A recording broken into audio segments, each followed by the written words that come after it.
What is up, Watch fam? I am Christian from Theo and Harris, and welcome to Rantnh. Happy Monday.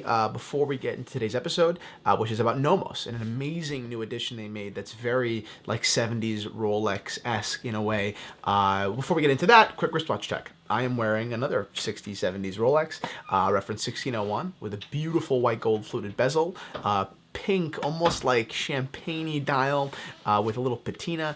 This is a really, really beautiful example. This watch is one of the many date justs that we have in our inventory.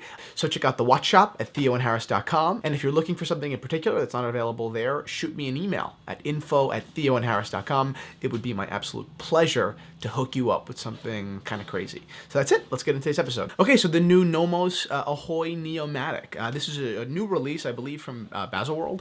And it's absolutely, I think, beautiful. First, I'm going to pontificate about Nomos here for a second. I'm a huge fan of this brand. I think that it's one of the only brands right now that represents tremendous value, basically at every level of their collection. There are Rolexes that represent value and Omegas that represent value, but at Nomos, basically every watch, even retail, definitely secondhand, but even retail represents tremendous bang per buck, and I love that. I love that. I love German watchmaking. I think that it's very just solid and very cool. I'm a big Lang & Söhne fan, which it's very different than like a regular old, not regular old, but it's very different than the kind of like Swiss philosophy about it. I do love that kind of like the German Bauhaus look.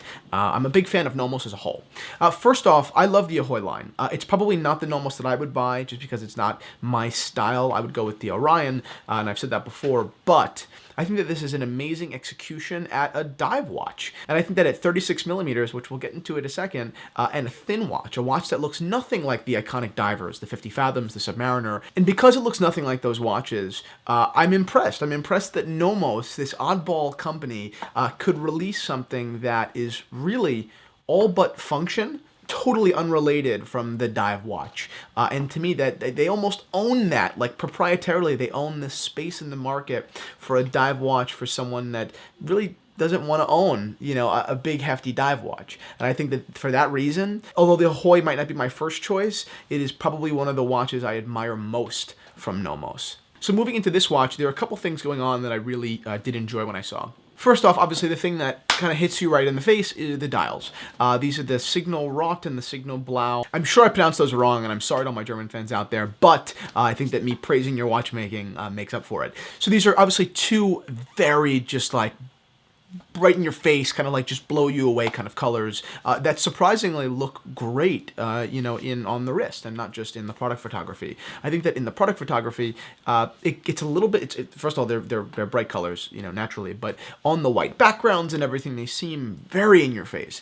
But from what I've seen, these watches are actually, although loud, still manageable. And another thing to me that really makes these watches manageable and not just in your face and too ridiculous is the size. At 36.3 millimeters, I believe, relative same size as a date just, although the movement is ultra thin, so it's a smaller watch in diameter. Not only do I think the size is healthy and really suitable for most people, maybe if they don't even realize it yet, but it's the only size these colors would work at. I love these two dial colors, but there's no question that in a 38 or a 39 millimeter, watch, especially considering these watches are mostly dial and not all too much case, you're gonna kind of blow your hair back, and it just becomes ostentatious, or it becomes unbalanced or unrefined or anything like that. So I think that with these colors, with these just super cool bright summer colors, this 36.3 millimeter case is kind of key.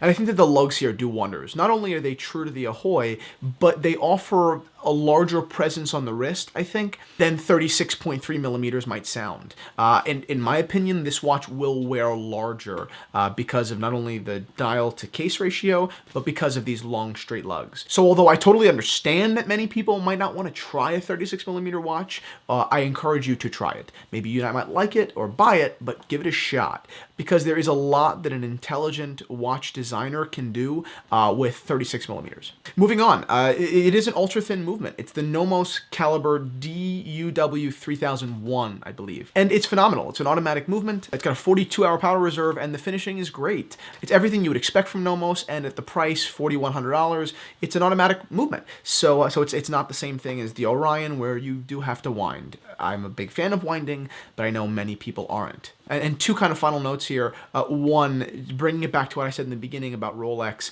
what I love about these dials is yes, I mean, they are very summery. There's no question. I mean, these watches are probably most, suitable from spring into early fall, and not so much in the winter, but they remind me so much of the Rolex Stella dials, the enamel dials. They're bold, they're beautiful, they're, like I said, pretty much so in your face, and they're unmistakable. That is what I love about these watches. If you see one on the street, it's either going to be an Ahoi or someone stealing from the Ahoi, and I think that is really cool. And then finally, I think that their choice of NATO strap here is great. Is it probably thin? Yes. Might it feel a little bit cheap, even if it's a nice NATO? Yes. I totally see where they're coming from. To put a suede strap on a dive watch would open you up. Retail would open you up to so much criticism that this NATO does make a lot of sense. I might like to see it on a rubber. I'd love to see what Nomos could do with rubber maybe, but I don't know. I think that overall this is a great decision. It complements the colors incredibly, and that's it. This watch is incredibly impressive. I'm super proud of Nomos, again, for like the 800th time.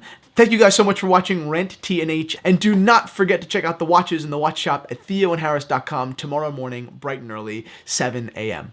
Thanks again.